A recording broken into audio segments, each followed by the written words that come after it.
하나님 말씀 고린도전서 7장 25절에서 40절까지 말씀입니다.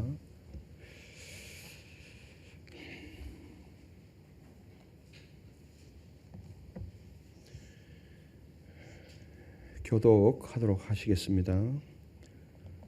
처녀에 대하여는 내가 주께 받은 계명이 없으되 주의 자비하심을 받아서 충성스러운 자가 된 내가 의견을 말하노니 내 생각에는 이것이 좋으니 곧 임박한 환난으로 말미암아 사람이 그냥 지내는 것이 좋으니라. 내가 내 아내에게 매였느냐 노이기를 구하지 말며 아내에게서 노였느냐 아내를 구하지 말라. 그러나 장가가도 죄짓는 것이 아니요 처녀가 시집가도 죄짓는 것이 아니로되 이런 이들은 육신의 고난이 있으리니 나는 너희를 아끼노라. 형제들아 내가 이 말을 하노니 그때가 단축하여 진고로 이후부터 안에 있는 자들은 없는 자같이 하며 우는 자들은 울지 않는 자같이 하며 기쁜 자들은 기쁘지 않은 자같이 하며 매매하는 자들은 없는 자같이 하며 세상 물건을 쓰는 자들은 다 쓰지 못하는 자같이 하라. 이 세상의 외형은 지나감이니라. 너희가 염려 없기를 원하노라. 장가가지 않은 자는 주의 일을 염려하여 어찌하여야 주를 기쁘시게 할까 하되 장가간 자는 세상 일을 염려하여 어찌하여 아내를 기쁘게 할까 하여 마음이 갈라지며 시집가지 않은 자와 처녀는 주의 일을 염려하여 몸과 영을 다 거룩하게 하려 하되 시집간 자는 세상 일을 염려하여 어찌하여야 남편을 기쁘게 할까 하느니라. 내가 이것을 말함은 너희의 유익을 위함이요 너희에게 올무를 놓으려 함이 아니니 오직 너희로 하여금 이치에 합당하게 하여 흐트러짐이 없이 주를 섬기게 하려 함이라. 그러므로 만일 누가 자기의 약혼녀에 대한 행동이 합당하지 못한 줄로 생각할 때 그 약혼녀의 혼기도 지나고 그같이 할 필요가 있거든 원하는 대로 하라. 그것은 죄짓는 것이 아니니 그들로 결혼하게 하라. 그러나 그가 마음을 정하고 또 부득이한 일도 없고 자기 뜻대로 할 권리가 있어서 그 약혼녀를 그대로 두기로 하여도 잘하는 것이니라. 그러므로 결혼하는 자도 잘하거니와 결혼하지 아니하는 자는 더 잘하는 것이니라. 아내는 그 남편이 살아있는 동안에 매여 있다가 남편이 죽으면 자유로워 자기 뜻대로 시집갈 것이나 주 안에서만 할 것이니라. 그러나 내 뜻에는 그냥 지내는 것이 더욱 복이 있으리로다. 나도 또한 하나님의 영을 받은 줄로 생각하노라. 아멘. 주일 저녁 찬양 예배 오신 여러분들을 환영하고 축복합니다. 또 실시간 삶의 처소에서 영상으로 참석하고 계신 성도님도 환영하고 축복합니다. 이번 한 주간 또 하나님이 여러분의 삶에 동행이 있기를 소망합니다. 우리 앞뒤 좌우 인사 나누십시다. 권사님, 집사님 보배이십니다. 보배이십니다. 여러분 모두 보배이십니다. 지난주에는 우리가 고린도전서 7장 중반부의 말씀을 우리가 묵상하면서 지금 있는 처지나 환경, 형편이 우리의 정체성이 아니다. 우리의 정체성은 하나님이 나를 불러주신 그 부름에 우리의 정체성이 있다. 그래서 여러분들이 처해 있는 이 모든 환경은 사명의 자리이고 소명의 자리임을 말씀드렸습니다. 그래서 그 자리에서 복음으로 살아내야만 하고 살아낼 것을 여러분들에게 권면을 드렸습니다. 오늘 본문은 갈등 가운데 있는 그 모습 속에서 주님을 기쁘시게 하라는 이 한 방향으로 우리를 이끌어가고 있습니다. 오늘날 우리는 흔들리는 시대 속에서 흔들리지 않는 삶의 방향을 어떻게 정해야 할지 고민하고 있습니다. 고린도 교회도 마찬가지였습니다. 고린도 교회 성도들도 또한 복잡한 현실 속에서 결혼을 해야 하는가 말아야 하는가 무엇이 신앙적으로 옳은 선택인 것인가 심각하게 고민을 하게 되었습니다. 이 고민이 편지를 통해서 사도 바울에게 전달되어졌고 사도 바울은 이 민감한 문제에 대해서 사도적인 통찰로서 분별의 지혜를 제시하고 있습니다. 오늘 우리가 읽은 고린도전서 7장 후반부 말씀을 통해서 결혼과 독신, 현재의 형편과 영원한 가치 사이에서 하나님께서 우리에게 무엇을 원하는지를 함께 묵상하고자 합니다. 본문에서 바울은 단순히 결혼을 하라, 하지 말라 이 판단을 내리는 것이 아니라 지금 현 시점에서 내가 어떻게 하면 주님을 더 기쁘시게 할 수 있을까라는 깊은 질문을 우리에게 던지고 있습니다. 사도 바울은 먼저 각기 처한 형편은 다르지만 목적은 하나라고 분명하게 밝힙니다. 목적은 하나, 주를 기쁘시게 하라. 25절에 처녀에 대하여는 내가 주께 받은 계명이 없으되 주의 자비하심을 받아서 충성스러운 자가 된 내가 의견을 말한다. 처녀에 대해서라는 말은 아직 결혼을 하지 않는 자를 의미합니다. 결혼을 하지 않는 자에 대해서 아마 그때 당시 고린도 교회에서는 아마 결혼이라든지 이런 부분에 있어서 이게 세상적인 일로 취급되어졌던 것 같습니다. 영적으로 많이 방해를 받는 것으로 그렇게 사람들의 인식에 박혀 있습니다. 그래서 결혼을 하면 죄가 되는 것인가? 결혼을 하지 않으면 안 되는 것인가? 그럼 결혼했던 사람들은 어떻게 되는 것인가? 그런 문제가 조금 심각하게 있었던 것 같습니다. 결혼하지 않는 자에 대해서는 계명이 없다. 주께 받은 계명이 없다. 여기 계명이 없다라는 말은 성경의 명령이 없다라는 뜻이 아니라 예수께서 이 부분에 대해서는 직접 다루신 말씀이 없다라는 것입니다. 그래서 그 없기 때문에 사도 바울 개인의 사도적 통찰로서 이제 내가 너희들을 권면한다. 이렇게 지금 서두를 운을 뜨고 있습니다.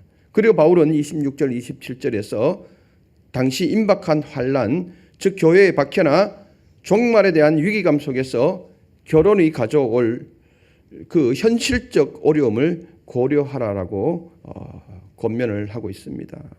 28절에 보니까 그러나 장가가도 죄 짓는 것이 아니요 처녀가 시집을 가도 죄 짓는 것이 아니로되 이런 이들은 육신의 고난이 있으리니 나는 너희를 아끼노라 이렇게 말씀하고 있습니다. 결혼을 해도 결혼을 하지 않아도 죄가 되지 않는다. 그런데 중요한 것은 결혼을 하면은 육신적으로 힘듦이 따른다라는 것입니다. 결혼 생활에서 오는 삶의 현실적인 어려움을 이야기하고 있습니다. 결혼을 회피하라는 말이 아니라 현실적으로 부딪히는 문제가 있지요. 결혼을 하면은 여러분들은 어떻게 됩니까? 가정을 위해서 생활비 걱정을 해야 되죠. 자녀를 양육해야 되죠. 남편은 아내에 대한 책무를 감당해야 되죠. 아내도 마찬가지죠. 자녀를 양육하다. 여러분들 다 신앙생활 하면서 자녀 양육해 보지 않았습니까? 자녀 양육할 때 깐쟁이 젖먹이를 여러분들 양육할 때 신앙이 올라갔습니까? 신앙이 떨어졌습니까? 올라가셨다라고 생각하시는 분 손 들어보세요. 잠옷실에 들어가면은 예배가 안 되죠. 예배가 안 되죠. 갑자기 예배 드리다가 애가 울어제키는데 말씀이 어디 집중이 됩니까? 현실적인 어려움이 있거든요. 사도 바울은 바로 이 현실적인 어려움에 대해서 이야기를 합니다. 그래서 내가 너희를 아끼기 때문에 이 말을 한다. 성도들이 좀 덜 고생하고 하나님께 더 집중할 수 있도록 배려하기 위해서 내가 지금 이 말을 한다라고 지금 사도 바울은 말을 합니다. 여기서 중요한 점은 결혼을 해도 죄가 아니고 안 해도 죄가 아니다. 그렇지만 하나님은 각각의 형편에서 주님을 기쁘시게 하려는 태도를 보신다는 것입니다. 결혼을 해서 현실적인 어려움이 있습니다. 주를 섬긴다, 봉사하는데 분명하게 어려움이 있습니다. 하는 봉사를 접어야 하는 경우도 있습니다. 그렇잖아요. 접어야 되죠. 현실적이거든요. 그렇지만은 그 자리에서 최선을 다해서 주님을 기쁘시게 할 것을 말씀드리고 있습니다. 이어서 사도 바울은 29절에서 이렇게 말합니다. 형제들아 내가 이 말을 하노니 그때가 단축하여 진고로 이후부터 안에 있는 자들은 없는 자같이 하라. 이 무슨 말일까요? 때가 단축하여졌다. 이 때는 카이로스, 하나님이 정한 때를 말하는 거거든요. 두 가지 해석이 있습니다. 그때 당시 예수의 재림의 임박설이 교회 전체적으로 퍼져 있었죠. 예수님이 곧 오실 것이다. 곧 오실 것이다. 정말 시간적으로 계산했을 때 진짜 곧 오실 줄을 그렇게 생각했거든요. 그래서 시간이 없는 거죠. 주님이 곧 오시는데 시간이 없는데 굳이 결혼을 해서 그 시간에 얽매이면은 신앙생활에 어려움을 겪지 않겠느냐. 주님의 재림의 임박설에 대한 해석이 있고 또 하나는 인생이 원래 짧다라는 거죠. 너무 짧다는 거예요. 한잠 자고 났는데 벌써 11월 달이에요. 저는 한잠 자고 난 것 같이 느껴져요. 얼마나 빨리 지나가는지. 세월이, 인생은 짧고 세월은 너무 빨리 지나가고, 그래서 인생은 짧고 세월은 너무 빨리 지나고 주님 앞에서 감당해야 할 사명의 몫은 너무 많고 할 일은 너무 많은데 시간이 없다라는 거예요. 이 두 가지 해석입니다. 뭐 어떤 걸 따르든지 간에 이렇기 때문에 안에 있는 자들은 없는 자 같이 하라. 결혼 생활을 소홀히 하라는 말이 아닙니다. 관계에서 궁극적인 가치를 두지 말라는 거예요. 이게 전부인 양, 결혼 생활이 전부인 양, 여기에 궁극적인 가치를 두지 말라는 거예요. 결혼이 내 인생의 전부인 양, 그렇게 살지 말라는 거죠. 계속 그 뒤에도 이야기를 하지 않습니까? 우는 자들은 울지 않는 자 같이 하며, 살다 보면은 슬픔이 올 때가 있거든요. 어떤 일로 인하여서, 아픔으로 인해서 깊은 고심이 찾아올 때가 있거든요. 근데 그 슬픔조차도, 정말 극심한 슬픔조차도 영혼의 관점에서 보면은 그것도 전부가 아니라는 거예요. 그래서 거기에 너무 얽매이지 말라는 거예요. 슬픔에 너무 얽매이지 말아라. 그리고 기쁜 자들은 기쁘지 않는 자 같이 해라. 막 성공을 했거든요. 돈이 막 들어왔거든요. 근데 그것이 전부이냐? 거기에 가치를 두지 말라는 거예요. 영혼에 비해서는 짧다라는 거예요. 이것도 순식간이라는 거죠.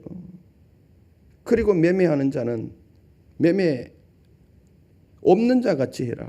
세상 물건을 쓰는 자들은 다 쓰지 못하는 자처럼 그렇게 행동하라. 영혼에 대해서 상대화를 의미하는 것입니다. 여러분, 눈에 보이는 것은 사라집니까? 안 사라집니까? 눈에 보이는 것은 다 사라집니다. 그렇게 죽고 살지 못했던 부부도 어느 날 남편이 먼저 떠나든지 아내가 먼저 떠나든지, 그렇게 사랑했던 부모님, 나를 아껴주고 나를 위해 고생하며 나를 키워줬던 그 어머니도 영원할 것 같았는데 어느 날 보니까 여든이 되어졌고, 여든이 넘어서서는 이제는 한 해 한 해가 다르게 축축 줄어들어가죠. 그러다가 어느 날 하나님께 또 부름을 받지 않습니까? 눈에 보이는 것들은 다 사라집니다.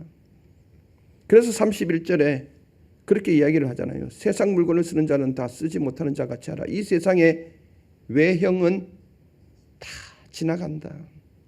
눈에 보이는 것은요, 다 지나갑니다. 근데 그것이 영혼인 것처럼, 영혼이 잡고 사는 것처럼 그렇게 살아가지 말라는 거예요. 궁극적인 가치가 어디 있느냐, 이걸 생각하라는 거예요. 본질적인 가치를 분별하라는 초대입니다. 모든 관계, 감정, 경제활동, 영원한 가치 안에서 상대화를 시키라는 겁니다. 근데 우리는 그렇게 하지 않잖아요. 절대화하잖아요. 절대화. 이것 없어는 죽고 못 살아. 그러잖아요. 이걸 절대화하지 말고 영원한 가치 안에서 상대화하라. 외형은 사라진다. 우리의 삶은 일시적입니다. 금방 지나갑니다. 여기 전문의들도 있지만은 40이 언제 올 것 같지만은 금방 찾아옵니다. 50이 저 멀리 떨어져 있는 것 같았는데 그 50도 금방 찾아오죠. 또 50대는 80이 언제 오나 그러면은 한잠 자고 나면 80입니다. 외형요? 별것 아니에요. 저렇게 토실토실하게 예뻐 보였던 20대의 얼굴도 70대가 넘으면 외형의 편준화가 이루어지죠. 그렇죠? 잠시 잠깐이에요. 그러므로 영혼을 붙드는 자는 일시적인 것에 집착하지 않습니다. 여러분, 우리 모두에게는 각자가 처한 삶의 무게가 있습니다. 가정이 있고 직장이 있고 또 거기에 따라 책임이 있습니다. 그러나 바울은 이렇게 묻습니다. 그 책임 안에서 나는 주님을 기쁘시게 하고 있는가? 결혼을 했다면 그 결혼 안에서 가정도 돌봐야 하고 그 돌봄 가운데 주님도 그 자리에서 최선을 다해서 기쁘시게 하고 가정을 소홀히 하고 주님을 기쁘시게 하라는 말이 아닙니다. 가정도 결혼을 했으니까 현실적인 어려움이 있을지라도 분명히 현실적인 어려움이 있는데 힘듦이 있는데 주님의 일에 분리될 수밖에 없는데 나누어질 수밖에 없는데 그 나누어진 시간 속에서도 주님을 기쁘시게 할 수 있도록 최선을 다해서 하라는 거예요. 그러면 여러분들 이런 경우가 생기죠. 결혼을 하면은 더 힘들거든요, 사실. 시간을 더 많이 할애를 해야 되고 잠을 줄여야 되거든요. 그 가운데 주님을 기쁘시게 하려고 그러면 잠을 줄일 수밖에 없잖아요. 최선을 다하라는 거예요. 근데 결혼을 하지 않는 사람들은 홀가분하거든요. 예전에 교회가 어려울 때, 한참 어려울 때, 경제적으로도 이제 사역자들이 힘들어질 때, 저도 고민을 안 한 건 아닙니다. 어떤 때 이제 이 말씀을 읽으면서 그래, 사도 바울처럼 혼자였으면 차라리 좋았을 뻔했다.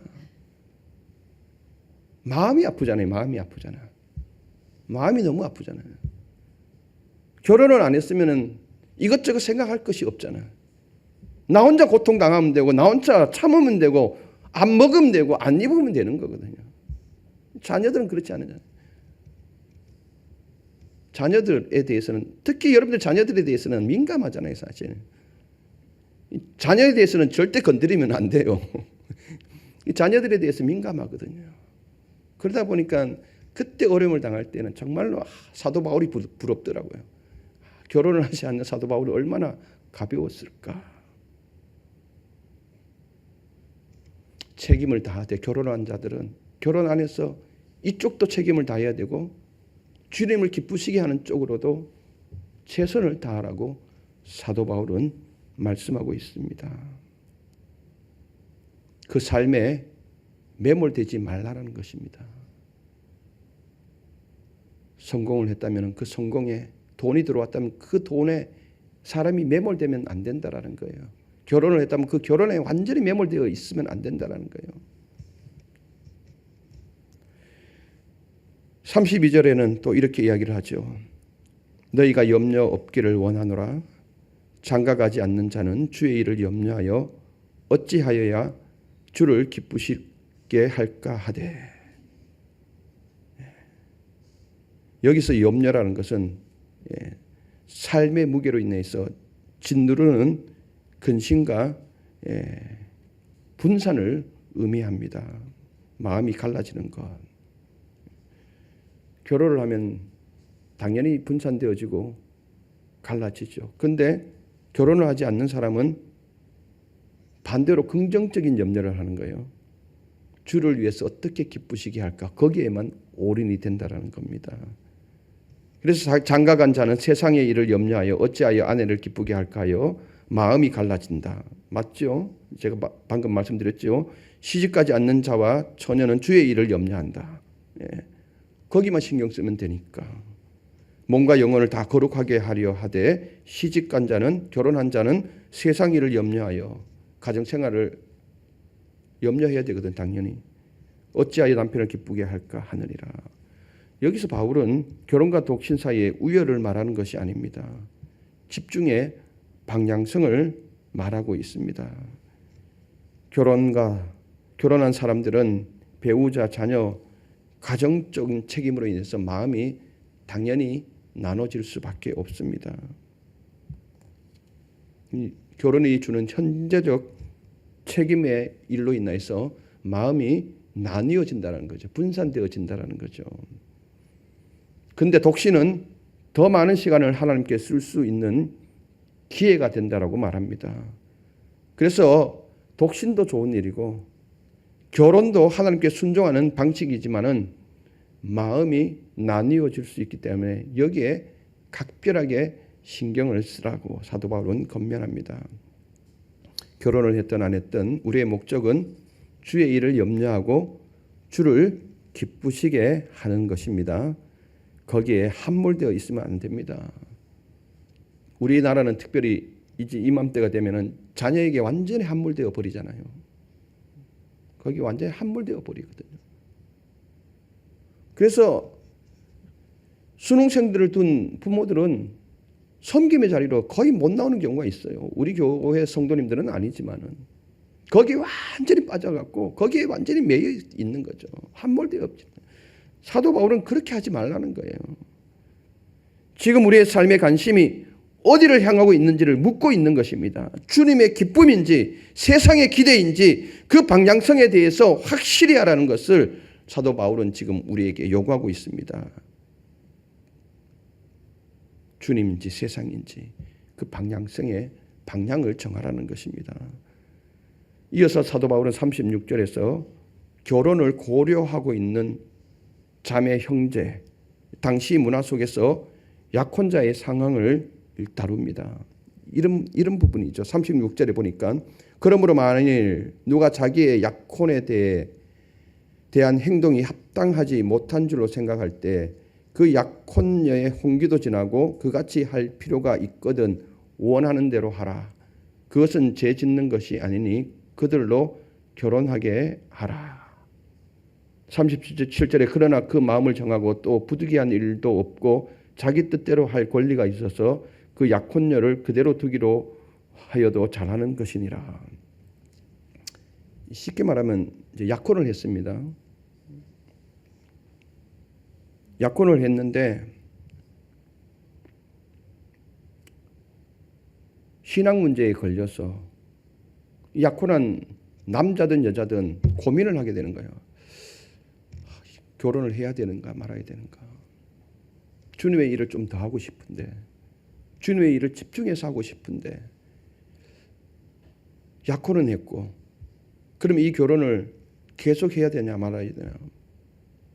근데 당시 문화 속에서 약혼을 오래 미루면 결혼을 오래 미루는 약혼을 했는데 결혼을 오래 미루는 것이 사회적으로나 감정적으로 부적절하게 생각할 수 있습니다.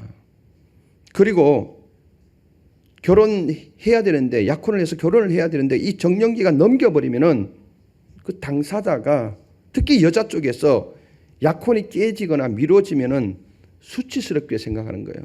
그러면 이후에가 문제가 되는 거예요. 그 이후에 이 자매가 결혼을 하려고 하는데 이게 지금 발목을 잡게 되는 거예요. 파혼이 되어버리면은. 그래서 이 남자는 심각하게 고민을 하게 되는 거죠. 심각하게 고민을. 그러면 양심에 있어서 결혼을 하라는 겁니다. 결혼을 해서 이 모든 이 생각에서 벗어났으면 좋겠다. 지금 이렇게 이야기를 하는 것이죠. 그리고 만약에 그래도 양심에서 나는 주님의 일을 할 것이다. 강력한 마음이 있으면은 그때는 약혼을 깨워도 상관이 없다. 이게 죄가 되지 않는다. 사도 바울은 이야기를 합니다. 불편하게 만드는 상황이라면 상대방을 불편하게 만드는 상황이라면은 내 자신의 양심에서 불편함이 있다면은 결혼을 하는 것이 정당한 선택이라는 것입니다. 그러면 여러분들, 우리는 이게 지금 와닿지를 않잖아요. 지금 현실상에서. 그러면 현재 이 말씀을 오늘날 현재 우리 다변화되는 이 사회 속에서 이걸 적용한다면 어떻게 적용을 시켜가야 하나요? 이런 경우가 있잖아요. 요식업에 직장을 두고 있어요. 요식업은 주일날도 식당의 문을 열잖아요. 그러면은 주일날 일터로 가야 되는 것인가? 아니면은 교회로 와야 되는 것인가? 심각하게 고민이 될 수 있거든요. 근데 죄의식을 느끼는 경우도 있거든요. 이런 부분에 주의를 지키지 못하는 이 일로 인해서 죄의식을 느끼는 경우가, 예전에 우리가 한국 사회가 막 급속도로 막 발전할 때 주일날 일하는 경우가 엄청나게 많았잖아요. 그때 한두 분은 다 고민을 했을 겁니다. 산업전선에서 지금 산업전선에서 막 경제가 발전되어져서 막 수요들이 막 늘어날 때에 밤새도록 돌려도 안 되거든요. 그러니까 주일날 나와서 일을 했거든요. 그러면 그때 성도들이 엄청나게 고민을 많이 했어요. 죄의식도 많이 가졌죠. 교회에서는 주일을 성수해야 됩니다 라고 이야기를 하죠. 그러면 그 가운데 주일을 출근하는 사람들은 또 생계가 걸려 있는 부분이잖아요. 그러면 굉장히 고민을 많이 했고 어려움을 겪었죠. 제가 곰곰이 사도 바울의 입장에서 사도 바울에게 양심상 물어봤습니다. 사도 바울님, 이럴 때는 그러면 어떻게 대답을 해줘야 합니까? 이런 상황에서 직장을 나가도 죄가 되지 않는다라는 거예요. 근데 자기의 양심에서 계속해서 울림이 있다면은 그때는 이직을 고려해 봐라는 거예요. 이직을 고려하고 하나님께 기도하면서 이직을 고려하라는 거예요. 그렇지 않고 내 중심의 마음이 하나님께로 온전히 집중되어 있다면, 이 일하는 순간에도 하나님께 집중되어 있다면, 내 삶의 전부가 하나님께 집중되어져 있다면 주일날 일을 해도 그게 죄 짓는 것이 아니라는 거예요. 이렇게 해석할 수 있어요. 그래서 여러분, 이 부분에 대해서 여러분들 죄의식을 가지면 안 돼요. 중요한 것은 내 마음이 하나님께로 집중되어져 있느냐 안 되어 있느냐, 이게 문제라는 거예요. 근데 한편으로는 내가 이것이 자꾸 가면서 내가 막 캥기는 것이 있고 뭔가 불안한 부분이 있다면 그때는 여러분들 끊어야 됩니다. 우리 권사님 한 분이 25일 날 목사님 출근을 해요 그러더라고. 12월 25일 날 성탄절 날 출근을 해야 된대요. 고민 엄청 하죠. 성탄절이잖아요. 기독교에서 성탄절은 굉장히 중요한 절기잖아요. 그런데 출근을 해요. 예배도 못 들어 출근을 해야 된다는 거예요. 고민을 많이 하셨던 것 같아요. 지난주에 제가 그래서 출근한다 그러길래 한번 강하게 한번 밀어보자고. 만약에 출근하라 그러면 나는 직장 때려치운다. 그렇게 한번 이야기해보자. 정말 그렇게 이야기를 했는 거예요. 그러니까 예배 드리고 출근하라고 그랬대요. 마음이 어디에 가 있느냐. 우리 방향성의 문제예요. 여기서 오늘 말하는 부분은 방향성을 우리에게 지금 이야기하고 있는 것입니다. 중요한 것은 헌신의 방향성이지 행동의 선택이 아니라는 거예요. 여러분들 잘 생각해야 돼요. 바울은 마지막으로 홀로 사는 여성의 재혼에 대해서도 언급하고 있죠. 39절, 40절 같이 한번 읽어보실까요? 아내는 그 남편이 살아있는 동안에 매여 있다가 남편이 죽으면 자유로운 자기 뜻대로 시집갈 것이나 주 안에서만 할 것이니라. 그러나 내 뜻에는 그냥 지내는 것이 더욱 복이 있으리로다. 나도 또한 하나님의 영을 받은 줄 생각하노라. 남편이 먼저 세상을 떠나거나 아내가 먼저 세상을 떠납니다. 그럼 결혼 관계에 있어서 이제 다른 사람과 혼인을 해도 자유로운 관계잖아요. 예. 자기 뜻대로 하라는 거예요. 자기의 양심에 따라서 하라는 거예요. 근데 시집 갈 것이나 한 가지 단서를 붙이고 있죠. 주 안에서만 할 것이니라. 이게 굉장히 묘한 뉘앙스가 있거든요. 신앙 안에서 하라는 거예요. 신앙 안에서. 더 깊이 들어가면 믿음의 사람과 결혼하라는 거예요. 재혼하는 사람은 될 수 있으면 믿음의 사람과 하라는 거예요. 왜냐하면은 이제 나이가 들어서 믿지 않는 사람과 또다시 결혼해서 거기에 또 갈린다라면은 더 힘든 일이 생길 수 있다라는 거예요. 그래서 믿는 사람이 재혼을 할 경우에는 반드시 믿는 사람을 찾아서 재혼할 것을 사도 바울은 말하고 있습니다. 여기서 사도 바울은 강요는 하지 않습니다. 선택은 자유롭게 하지만 이것 또한 방향은 주 안에서 하라는 것입니다. 그리고 바울은 덧붙입니다. 그냥 지내는 것이 더 낫다. 나도 또한 하나님의 영을 받은 줄로 생각하느라. 그냥 하는 말이 아니다. 나도 하나님의 영감을 받았어. 너희에게 지금 권면하고 있다. 당시 고난과 박해가 많았던 상황이 아닙니까? 그런데 또다시 새로운 책임과 연결되어진다면 너무 신앙이 어려워질 수 있다는 거예요. 그래서 될 수 있으면 참을 수만 있다면 그냥 나와 같이 혼자 사는 것도 괜찮다. 사실 고린도전서는요, 강단에서 설교하기가 참 애매한 부분들이 있습니다. 이게 성경 공부를 해야 되거든요. 성경 공부를 해야 이렇게 마음 놓고 이렇게 하는데 참 어려운 부분들이 있습니다. 말씀을 정리합니다. 이 세상을 향한 회피가 아닙니다. 주님을 기쁘시게 하기 위한 집중된 헌신의 삶을 더 귀하게 여기는 바울의 마음이 고스란히 담겨져 있습니다. 어떤 일을 하든 간에.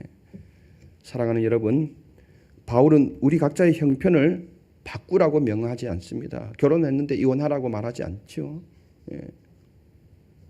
결혼하기 싫은데 결혼하라고 또 말하지도 않습니다.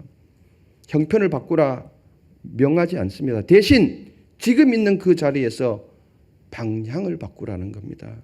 그 방향은 오로지 주를 기쁘시게입니다. 오늘 우리는 마음을 나누는 수많은 목소리 속에서 한 목소리를 붙들어야 합니다.